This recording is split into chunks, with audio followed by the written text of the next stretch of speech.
Buenas tardes, profesora. Buenas tardes, compañeros. El día de hoy a mi grupo y a mí nos tocó exponer el organizador visual que hemos elaborado concerniente a las 4 semanas, el desarrollo del trastorno de la personalidad en el adulto. Los responsables a cargo de la exposición son Leslie Alba, Lucely Crispín, Junior Muñoz, Yanela Rojas, Dina Sánchez y quien les habla, Lisbeth Villanueva. A continuación, voy a dar paso a mi compañera Dina para que exponga la sesión 1. Buenas tardes, profesora. Soy Dina Sánchez y voy a exponer sobre la historia de la psicopatología. Bueno, en la antigüedad, estas conductas anormales se le atribuía por fuerzas sobrenaturales, mágicas o espíritus malignos, o hasta el demonio se apropiaba del cuerpo.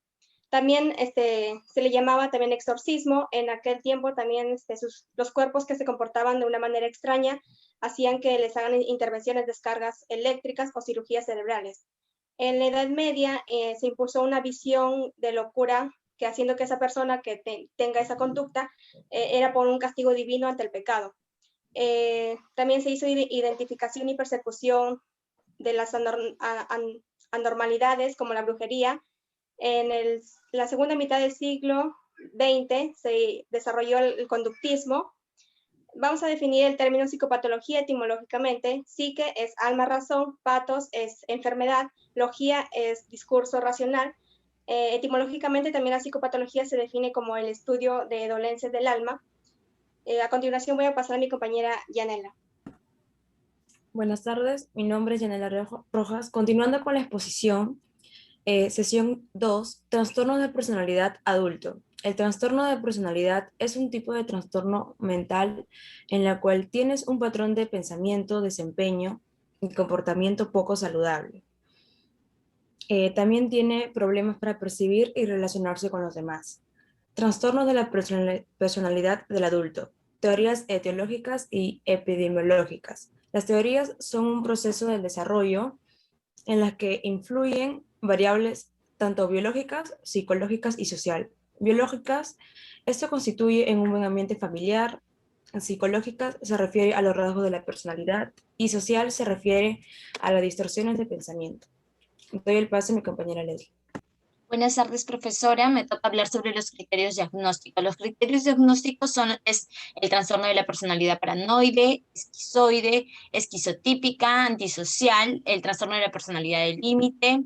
También está la histriónica, el trastorno de la personalidad narcisista, la evasiva, la dependiente y por último encontramos el trastorno obsesivo-compulsivo. Todo ello ha sido sacado del DSM-5. A continuación, mi compañero Junior les va a detallar y les va a explicar un poco mejor acerca de estos trastornos. Bueno, hablaré sobre el trastorno de personalidad del grupo A. Comenzamos con el trastorno de personalidad paranoide. Tiene su confianza y su eficacia frente a los demás, se interpretan como malévolos intenciones de los demás.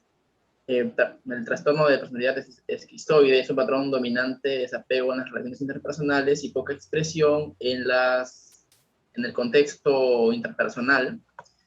El trastorno de personalidad esquizotípica es un patrón dominante de deficiencias sociales y de inhibición social con una ansiedad extrema en el aspecto social, interpersonal.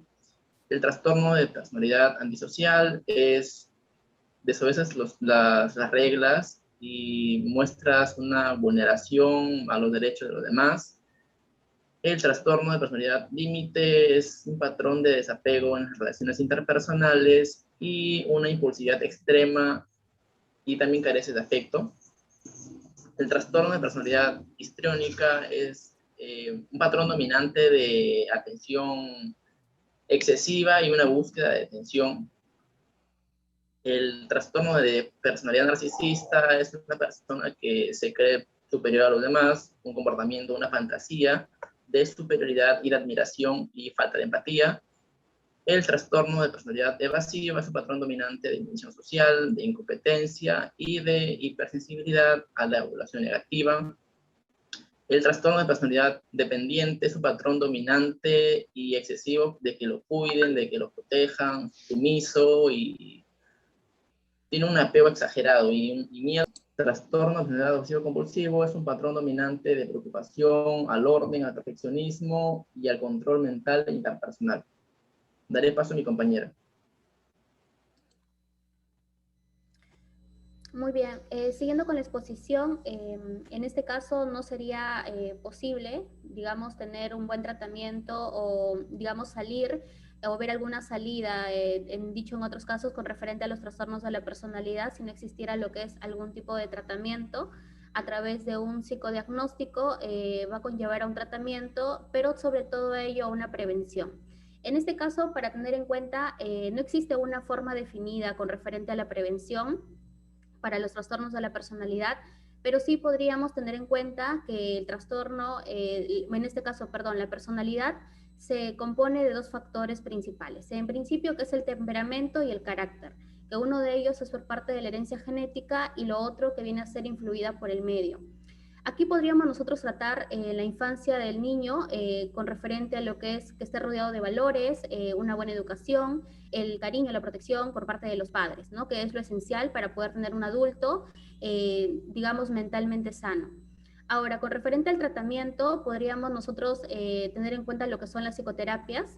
Nosotros en la cuestión de APA, en la fuente APA, hemos verificado que hay algunas opciones de tratamiento que se sugiere para algunos trastornos psicológicos. Asimismo, dentro del tratamiento también está lo que es los fármacos, que vienen a ser ya la suscripción por parte de en este caso, de un psiquiatra para poder tratar algún tipo de trastorno. Voy a dar pase a la sesión 4 a mi compañera para los trastornos de la conducta alimenticia. Gracias. Siguiendo con la exposición, la semana número 4, trastornos de la conducta alimenticia, que es una alteración de los alimentos o comportamiento relacionado con la alimentación. Bueno, por lo general se caracteriza por los malos hábitos de alimentación, y para que una conducta alimentaria inusual se considere como un trastorno, o el comportamiento debe prolongarse durante un periodo de tiempo y causar un daño significativo en la salud y la capacidad física. Bueno, tenemos la clasificación. Según el DSM-5, se clasifican en específicos y no específicos. Específicos tenemos la anorexia y la bulimia, ¿no? La anorexia se caracteriza por una imagen corporal distorsionada y el miedo injustificado a subir de peso. La bulimia son episodios descontrolados de ingestas excesivas de comida que luego la persona utiliza diversas formas para vomitar, arrojar. ¿No? En los no específicos tenemos el trastorno por atracón, que es la ingesta de grandes cantidades de comida durante un periodo de tiempo discreto. ¿No? Tenemos también las nuevas conductas, trastornos de conducta alimenticia, que es la vigorexia y la ortodexia.